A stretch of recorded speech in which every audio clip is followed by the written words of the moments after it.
صحابہ نے عرض کیا یا رسول اللہ صلی اللہ تعالی وسلم ہمارا رب کہاں ہے؟ ہمارا نا اپنے رب کو دیکھنے کو جی چاہتا ہے۔ جب صحابہ نے یہ عرض کیا تو اللہ نے قرآن مجید نازل کیا، فرمایا وَإِذَا سَأَلَكَ عِبَادِي عَنِّي فَإِنِّي قَرِيبٌ۔ محبوب، جب میرے بندے آپ کی بارگاہ میں آ کے میرے بارے میں پوچھیں نا تو ان سے کہہ دینا میں ان کے قریب ہی ہوں،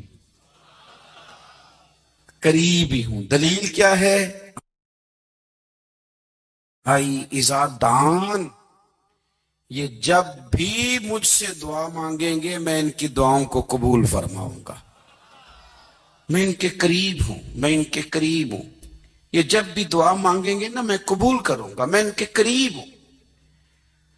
اللہ تبارک و تعالیٰ کے بندے اللہ سے محبت کرتے، رب کی بارگاہ میں جھکتے، اس کو اپنے دکھ سناتے، اس کے پیارے محبوب صلی اللہ تعالی علیہ وسلم کا وسیلہ لے کے اس کے حضور حاضر ہو جاتے، پیشانیاں سجدوں سے روشن ہوتی۔ ہم نہ ہر چیز کے لیے وقت نکالتے ہیں، ہر چیز کے لیے، لیکن عبادت کے لیے وقت نہیں نکالتے۔ ہر شے آباد ہے، ہر شے، ہماری فیس بک بھی آباد ہے، واٹس ایپ بھی آباد ہے، ہمارے ٹویٹر بھی آباد ہیں، ہماری ہر چیز آباد ہے۔ سب سے کم آباد ہمارا مصلی رہ گیا ہے، سب سے کم۔ وہ لوگ اب ڈھونڈنے سے ملتے ہیں جن کی بغل میں مصلی ہوتا تھا۔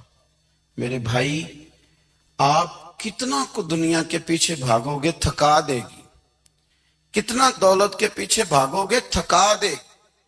آپ جب اپنی زندگی میں جمع تفریق کرو گے نا تو مرتے وقت احساس ہوگا کہ سارا کچھ تو لوگوں کے لیے کیا، اپنے لیے تو کر ہی کچھ نہیں سکے۔ اور ہم عبادت کے معاملے میں بہانے بازی بھی کرتے ہیں۔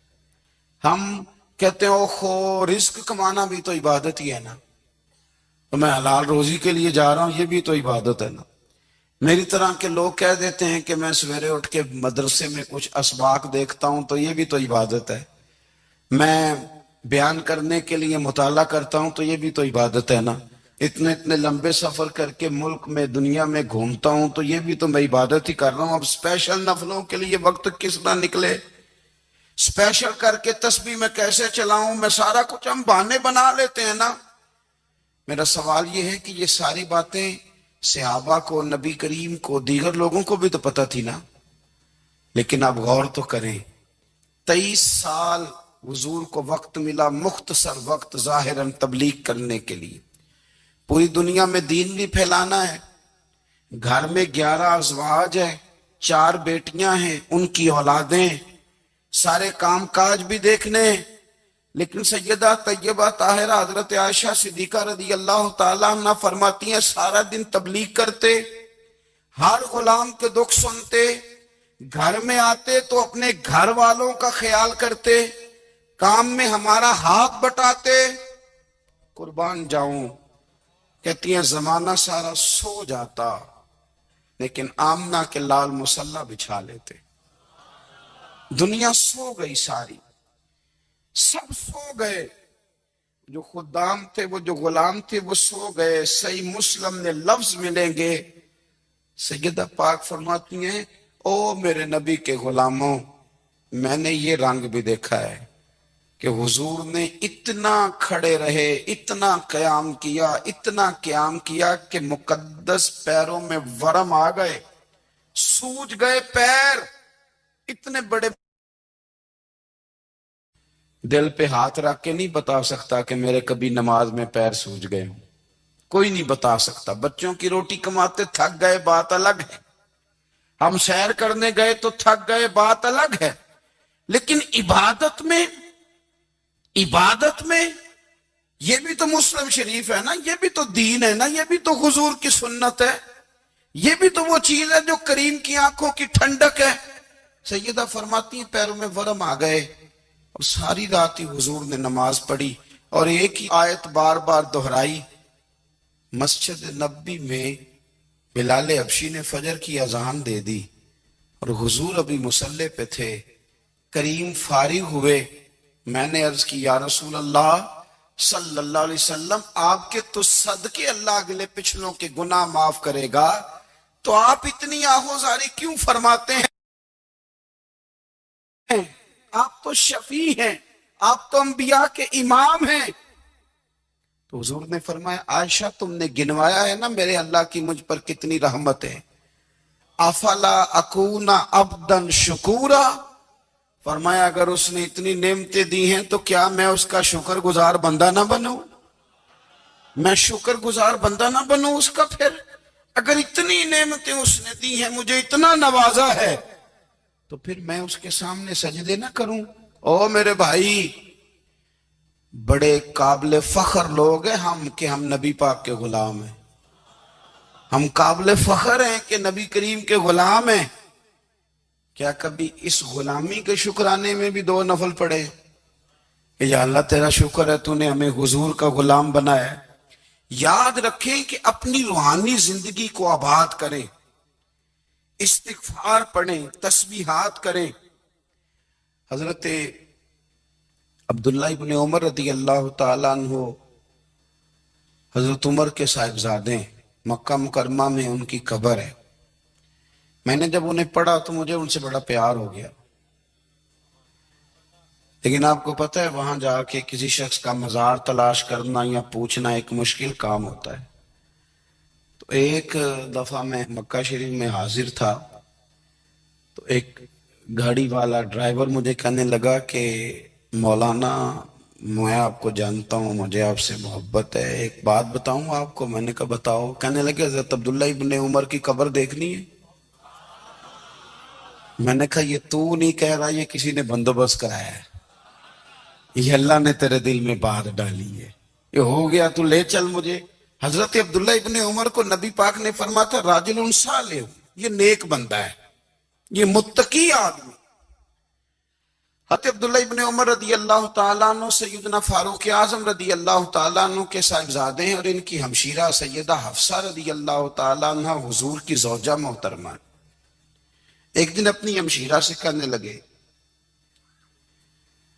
کہ نبی کریم صلی اللہ تعالیٰ علیہ وسلم گھر میں آئے نا، اور اگر حضور غم امت میں پریشان نہ ہوں، طبیعت کو حشاش بشاش دیکھو، تو ذرا پوچھنا تو صحیح حضور کا میرے بارے میں کیا خیال ہے، پوچھنا تو صحیح کہ کریم کی بارگاہ میں میرا کیا مقام ہے، میرے بارے میں حضور کیا فرماتے ہیں۔ اب بہن کو کام بتائے، اور بتائے بھی بھائی، اور پھر بہن وہ کام نہ کرے، یہ تاریخ میں ہوتا نہیں۔ حضرت عمر فاروق رضی اللہ تعالیٰ عنہ کی صاحبزادی ام المومنین رضی اللہ تعالیٰ عنہ فرماتی ہیں کہ میں تو بس منتظر تھی، انہوں نے تو کہا تھا نا کہ اگر تم حشاش بشاش دیکھو تو بات کرنا، لیکن حضور تشریف لائے، میری باری تھی، میرے گھر تشریف لائے، کھانا پیش کیا تو فوراً میں نے عرض کی حضور ایک بات پوچھنی تھی۔ تو حضور نے فرمایا پوچھئے۔ میں نے عرض کی حضور میرے بھائی عبداللہ ابن عمر کے بارے میں آپ کا کیا خیال ہے؟ نوجوانوں میری بات پہ غور کرنا، میرے بھائی کے بارے میں آپ کا کیا خیال ہے؟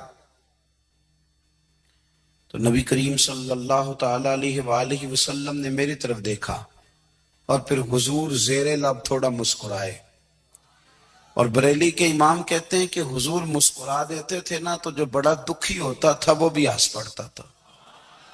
اب سوال پیدا ہوتا تھا کہ پھر تو اس مسکراہٹ کے لیے انتظار کرنا پڑتا ہوگا کئی مہینے کے حضور مسکرائیں تو رونے والے ہنسیں، تو اعلیٰ حضرت فرماتے نہیں، انتظار نہیں کرنا پڑتا، یہ مسکراتے رہنا تو حضور کی عادت ہے۔ جس کی تسکین سے روتے ہوئے ہنس پڑے، اس تبسم کی عادت پہ لاکھوں سلام۔ یعنی یہ تو عادت ہے حضور کی مسکراتے رہنا، اس کے لیے انتظار نہیں کرنا پڑتا۔ بھائیو آپ خیال رکھیں گے، غور کریں گے، حضرت عبداللہ ابن عمر رضی اللہ تعالیٰ عنہ کے بارے میں پوچھا تو سیدہ فرماتی ہیں کہ نبی کریم صلی اللہ تعالیٰ علیہ وسلم نہ زیر لب مسکرائے اور فرمایا حفصہ تیرا بھائی ہے تو اچھا، لیکن میں نے سنا ہے کہ عشاء کی نماز پڑھتا ہے تو فجر تک سویا ہی رہتا ہے۔ او نوجوانوں، 10 بجے تک سونے کی بات نہیں ہوئی، 9 بجے تک سونے کی بات نہیں ہوئی، 11 بجے اٹھنے کی بات نہیں۔ حضور فرمانے لگے میں نے سنا ہے کہ عشاء کی نماز پڑھ کے سو جاتا ہے اور فجر تک سویا ہی رہتا ہے، اسے چاہیے کہ تہجد کے وقت اٹھا کرے، اللہ کی بارگاہ میں حاضر ہوا کرے، آہوزاری کرے، سجدے کرے، عبادت کرے۔ اٹھتا ہے اور فجر میں جا کے اٹھتا ہے۔ حضرت جناب حفصہ رضی اللہ تعالیٰ عنہ کہتی ہے میں نے جناب عبداللہ ابن عمر کو پیغام دیا اور میں نے کہا میرے جوان بھائی سن، نبی پاک نے فرمایا ہے تو اچھا پر تہجد میں نہیں اٹھتا، نفل نہیں پڑھتا۔ او میری ملت کے جوانوں، مزہ نہیں آ جاتا جب ساری دنیا سوئی ہو، ساری دنیا، اور بستر بھی گرم ہو اور نیند بھی پورا غلبہ کر رہی ہو، اور اچانک گھنٹی بجے دماغ میں، آنکھ کھلے، گھڑی پہ نظر پڑے، 3:30 4 بجے کا پیغام گھڑی بتائے، اور کوئی چڑھتی جوانی والا اٹھ کے وضو کرے، اور جب وہ مصلی کھول کے بچھائے تو مدینے والے محبوب کہتے ہیں کہ ہر نماز پہ رب ثواب دیتا ہے، اور جو اٹھ کے تہجد کی نماز پڑھے اسے دیکھ کے تو رب مسکراتا ہے، جو اس کی شان کے لائق ہے، جو اس کی شان کے لائق، وہ مسکراتا ہے، خوش ہوتا ہے کہ میرا بندہ تہجد میں اٹھ گیا، وہ مسکراتا ہے۔ کاش ہماری صبحیں کبھی اپنے مالک کے نام ہو جائیں، کاش کے صبح۔ حضرت ابو الحسن رحمت اللہ تعالی علیہ حضرت معاذ ابن جبل رضی اللہ تعالیٰ عنہ کے پاس بیٹھا کرتے تھے، فرماتے ہیں ان سے جو پیار بڑھا تو پھر میرا مصلی سے بھی بڑھ گیا۔ تابعی ہیں، فرماتے ہیں صحابی رسول سے محبت ہوئی تو ذکر سے بھی ہو گئی، پھر درود شریف سے بھی ہو گئی، محبت ان سے بڑھی تو پھر اللہ نے مسجد کا پیار بھی بڑھا دیا۔ آپ فرماتے ہیں کہ میری ہر وقت طبیعت چاہتی تھی کہ بس اللہ اللہ کروں، بس اللہ اللہ کروں، بس نہ میں ذرا تھوڑی جان چھڑاؤں لوگوں سے، کوئی 10 منٹ ملے تو میں کوئی 4 نفل پڑھ لوں، میں تھوڑا سا نہ بچوں لوگوں سے، اور مجھے تسبیح ملے تو میں نہ کچھ 400-500 دفعہ استغفار پڑھوں، سبحان اللہ، الحمدللہ، اللہ اکبر، لا حول ولا قوت الا باللہ، میں نہ تسبیحات پڑھوں۔ فرماتے ہیں کہ بچے تھے گھر میں 6-7، غربت تھی، کام ملتا کوئی نہیں تھا، اور میں کام چور نہیں تھا، کام ڈھونڈتا تھا، پر اللہ کی قدرت کے کام نہیں ملتا تھا۔ فرماتے ہیں کہ میں نے ایک دن اپنی اہلیہ سے کہا کہ آج میں پھر جاتا ہوں کام ڈھونڈنے، تو میری بیوی بڑی فرما بردار تھی، پر اس دن نہ غربت کے ہاتھوں تنگ آ کے کہنے لگی آج نانا کوئی تو چیز لے کے آیا، تو مجھ سے بچوں کی بھوک نہیں دیکھی جاتی، یہ سب روگاں دا روگ محمد جس دا نام غریبی، کنڈ بلا کے لنگ جاندے نہیں دوست یار قریبی، آج نہ کچھ لے کے آیا تو میں بچے لے کے چلی جاؤں گی۔ شیخ فرماتے ہیں کہ میں بڑا پریشان گھر سے نکلا، پر میں نے صبح سے لے کے زور تک کام ڈھونڈا، کام ملا کوئی نہیں، تو میرے دل میں خیال آیا چلو کام نہیں ملتا تو اللہ اللہ تو کرے نا، چلو بندوں کی مزدوری نہیں ملتی تو رب کریم کی عبادت ہی کرتے ہیں۔ فرماتے ہیں کہ میں نے نا فرات کے پانی سے وضو کیا، نہر کے، شدید دھوپ تھی، ساتھ ریت تھی اور ریت تپ رہی تھی، میں نے اپنا رومال وہیں مصلی کے طور پر بچھا لیا، اور فرماتے ہیں کہ زور سے لے کر عصر تک نماز پڑھی، دھوپ بھی پورے زور پہ، پر میرے سجدے کا ذوق بھی پورے زور پہ۔ فرماتے ہیں سورج بھی چمک رہا ہے اور رب کی عبادت کا ذوق بھی پورے زور پہ، میں سجدہ کروں تو پھر میرا اٹھانے کو جی نہ چاہے۔ میرے استاد لکھا کرتے تھے، یہ ان کا شعر ہے، وہ کہا کرتے تھے مجھے سوز دے، مجھے ساز دے، اور مجھے نیم شب کا نیاز دے، دم سجدہ خود کو میں توڑ دوں، مجھے ایسا ذوق نماز دے، اور میں تیری بہار کا پھول ہوں، میں کھلا بھی ہوں تو تیرے لیے، مجھے میری شاخ سے توڑ لے، مجھے اپنی زلف کا ناز دے۔ بھائی فرماتے ہیں کہ عصر تک میں نے نفل پڑھے، دل ڈھلنے لگا، عصر کی نماز پڑھی اور میں وہاں سے چلا۔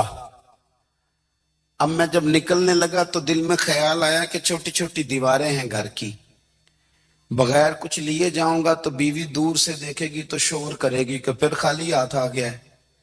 کہتے میں نے اپنے اسی رومال میں جس پہ میں نے نماز پڑھی تھی نا، رومال میں کی آخی دے پنجابی جو صافہ کہتے ہیں، اسی میں نا میں نے کچھ ریت بھر لی کہ وہ دور سے دیکھے گی تو سمجھے گی کچھ لے کے آیا ہے، چلو جا کے اسے بتا دوں گا کہ آج پھر مزدوری نہیں ملی۔ کہتے ہیں وہ ریت لے کر جب میں گھر میں گیا تو پہلے بیوی دروازے پہ کھڑی ہوتی تھی، پوچھتی تھی خالی ہاتھ آ گئے ہو؟ آج میں نے دیکھا تو ہے ہی کوئی نہیں۔ فرماتے میں اندر داخل ہوا، سلام لی، ایک کونے میں میں نے وہ رومال رکھ دیا اور میں نے آواز دی کہ بھلی مانس کہاں ہو؟ تو وہ کہنے لگی آپ منہ ہاتھ دھو لیں، میں روٹی لے کے آئی۔ میں نے کہا روٹی کہاں سے آ گئی؟ یہاں تو کئی دنوں کے فاقے ہیں، تو کئی دنوں کی غربت ہے، یہاں تو اس گھر میں تو فقیری ہے۔ فرماتے ہیں کہ وہ روٹی لے کے آئی اور اس وقت کی جو موجودہ نعمتیں تھی، سمجھ لیں سلاد، اچار، ہر چیز ساتھ لائی۔ میں نے کہا کہ بچے کہاں گئے؟ کہنے لگی وہ کھانا کھا کے کھیلنے گئے، آپ کھانا کھا لیں آ جاتے۔ کھانا اس نے چن دیا۔ میں نے حیرت انگیز لہجے میں ساری نعمتیں اپنے دسترخوان پہ دیکھ کر کے بیوی سے پوچھا یہ کہاں سے آیا کھانا؟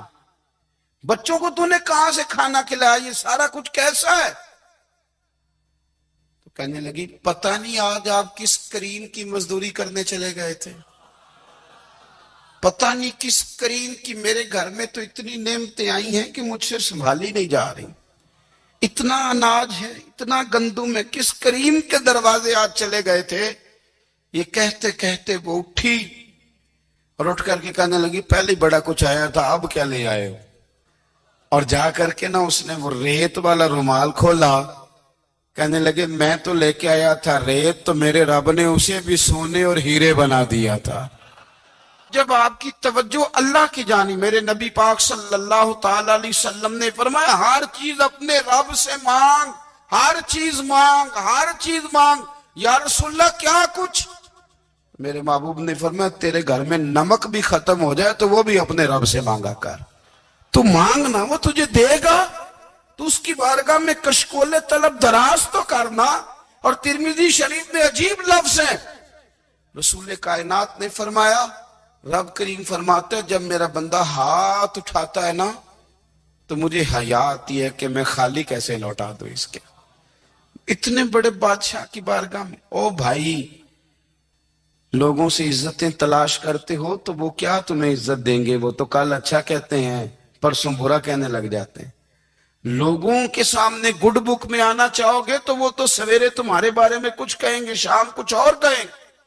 اپنی روحانی زندگی آباد کریں، اپنے مسلح کو وقت دیں، اور دنیا سے چھپ کر اس موبائل کو بند کر کے اور اپنے آپ سے بھی چھپ کے اور تنہا ہو کے چھپا کے سارا کچھ اپنے آنسو اپنے رب کی بارگاہ میں پیش کریں، اس کے حضور حاضری دیں۔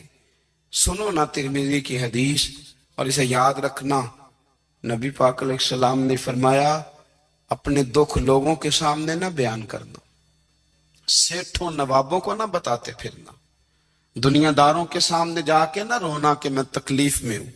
فرمایا اگر دنیا داروں کو دکھ بتاؤ گے رب تمہیں کبھی غنی نہیں کرے گا، اور لوگ ہیں کہ الٹا مذاق اڑائیں گے۔ آپ کی جس سے بڑی پکی یاری ہے نا، پکی، وہ تب تک پکی ہے جب تک آپ نے 50,000 مانگا نہیں، اور جس وقت آپ نے کہہ دیا کہ میں مجبور ہوں میری مدد کر تو پھر ختم ہو گئی دوستی۔ لوگوں کے تعلقات آپ کے ساتھ تب تک ہیں جب تک آپ ان سے کوئی ضرورت وابستہ نہیں کرتے۔ کریم محبوب فرمانے لگے بندوں کے سامنے دکھ نہ بیان کرنا، اللہ تجھے کبھی غنی نہیں کرے گا، تو اپنے دکھ اپنے رب کو بتا، تو دعائیں مانگ، تو اس کی بارگاہ میں حاضر ہو، تو اس کے حضور عرض کر۔ فرمایا اپنے دکھ اپنے رب کو بتا، وہ جلدی کرے یا دیر سے کرے تجھے ساری دنیا سے بے نیاز کر دے گا، تجھے کسی کا محتاج نہیں رہنے دے گا۔ اپنے مسلح کو، اپنی دعاؤں کو، ایک بزرگ فرماتے ہیں میں نے دعا مانگنے کا طریقہ اپنی بیوی سے سیکھا۔ دعا مانگنے کا طریقہ اپنی، سیکھنے والے تو اپنے بچوں سے بھی سیکھ لیتے ہیں، سیکھنے والے تو ہر ایک سے سیکھتے ہیں۔ وہ کہتے ہیں میں نے دعا مانگنے کا سلیقہ اپنی بیوی سے سیکھا ہے۔ حضرت وہ کس طرح؟ فرمانے لگے میری بیوی نے نا مجھے کوئی کام بتایا، کچھ پیسوں کی ضرورت کے لیے کہا، تو میں نے اسے کہا کہ بھئی ابھی میرے پاس نہیں ہے، کچھ دنوں میں آتے ہیں تو میں دے دوں گا۔ عورتوں کی عادت ہوتی ہے وہ بار بار یاد کراتی ہیں، 2-4 دنوں کے بعد پھر اس نے کہا حضرت وہ میں نے کہا تھا کچھ پیسے، میں نے اسے کہا کہ ابھی میرے پاس نہیں ہے، کچھ دنوں میں ملتے ہیں تو میں تمہیں دے دوں گا۔ اس نے کچھ دنوں کے بعد پھر کہا حضور وہ میں نے کچھ پیسے کہے تھے۔ فرماتے میں نے ڈانٹ دیا، میں نے کہا کہ کیا تو روز مجھے شرمندہ کرتی ہے، کہا نا میرے پاس نہیں ہے، ہوں گے تو دے دوں گا، تو روز یاد کراتی ہے۔ فرماتے اس نے پہلے تو میری ڈانٹ کو سہا، پھر میرے سخت جملوں نے اس کی آنکھوں میں آنسو پیدا کر دیے، پھر اس نے اپنے آنچل میں اپنے اس دکھ کو سمیٹا، اور پھر اس نے ایک جملہ کہا تو میں رو پڑا، اور مجھے اپنے رب سے مانگنے کا طریقہ آ گیا۔ مجھے کہنے لگی حضرت جی آپ نے ڈانٹ دیا میں نے سہ لیا، پر آپ ہی میرے شوہر ہیں، بتائیں نا آپ سے نہ کہوں تو میں کس سے جا کے کہوں۔ فرماتے ہیں میں رو پڑا، اور میں کھل کے رویا، اور میں تڑپ کے رویا، اور پھر میری سسکیاں بند گئیں۔ تو مجھے کہنے لگی آپ کو کیا ہوا؟ میں نے کہا مجھے بھی دعا مانگنی آ گئی ہے، جب میں اسے کہوں گا نا اللہ تو ہی میرا رب ہے، میں تجھ سے نہ کہوں تو میں کس سے جا کے کہوں؟ میں کیوں کسی بندے سے سوال کروں؟ میں کیوں کسی دنیا دار سے کہوں؟ میں تیرے بندوں کا، نیک بندوں کا وسیلہ لے کے، تیرے محبوب کی غلامی لے کے تیری بارگاہ میں آیا، تجھ سے نہ مانگوں تو کس سے مانگوں؟ سمجھ آ گئی ہے جب میں اس رنگ میں مانگوں گا تو تیرا رب میرے اوپر بڑا ہی فضل فرمائے گا، وہ میرے اوپر بڑی رحمت کرے گا، وہ میرے لیے آسانیاں کرے۔ عزیز دوستو ہم اس طرح کرنے لگ گئے ہیں کہ ہم نے نا اپنے تعلقات پر اعتماد کرنا شروع کر دیا ہے۔ میرے تعلقات بہت ہیں، ہم نے اپنی دولت پر اعتماد کرنا شروع کر دیا ہے، میرے پاس دولت بہت ہے۔ ہم نے اپنے علم پر، اپنی شہرت پر اعتماد کرنا شروع کر دیا ہے کہ میرے پاس فلاں چیز بہت ہے۔ یاد رکھنا جب بے نیاز اپنی صفت بے نیازی دکھاتا ہے تو بڑی بڑی دولتوں والے مجبور نظر آتے ہیں۔ بھائیوں جب انسان کا رشتہ اپنے مالک کے ساتھ ہوتا ہے پھر تو غم بھی کچھ نہیں کہتے، پریشانیاں بھی کچھ نہیں کہتی، پھر تو زندگی صبر والی، پھر تو زندگی توکل والی، پھر تو زندگی بھروسے والی، پھر انسان اپنے آپ کو رسوا نہیں کرتا، دنیا داروں سے امیدیں اس کی ختم ہو جاتی، امیدیں اللہ رسول سے لگا لیتا ہے، مضبوط ہو جاتا ہے، مضبوط طاقتور ہو جاتا ہے، خوددار ہو جاتا ہے، باوقار باعزت ہو جاتا ہے۔ حضرت بہلول دانا رحمت اللہ علیہ بیٹھے تھے تو ہارون رشید حج کر کے آ رہا تھا، تو رستے میں حضرت شیخ سے ملاقات ہو گئی تو السلام علیکم کے بعد کہنے لگا حضور کوئی حکم ہو تو بتائیے گا۔ تو حضرت بہلول دانا فرمانے لگے تیرا رب کون ہے؟ اس نے کہا اللہ۔ تو فرمایا میرا کون ہے؟ کہا اللہ۔ فرمانے لگے تو بڑا ہی بیوقوف ہے، کیا تو یہ سمجھتا ہے کہ رب ہارون رشید کو تو دے گا اور بہلول دانا کو بھول جائے گا؟ تیرا بھی وہی رب ہے، میرا بھی وہی رب ہے، اس نے اگر تجھے دے کے آزمایا ہے تو ہو سکتا ہے مجھے نہ دے کے آزما رہا ہو، جب اس کی حکمت کے تقاضے ہوں گے تو عطا کرے گا اور دے گا، تو جا اپنا کام کر۔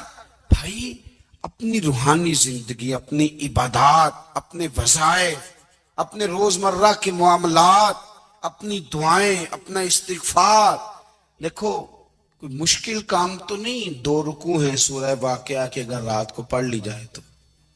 میں کس طرح یہ بات بیان کروں کہ تعویذ بانٹنا آسان ہے اور وظیفہ بتانا مشکل ہے؟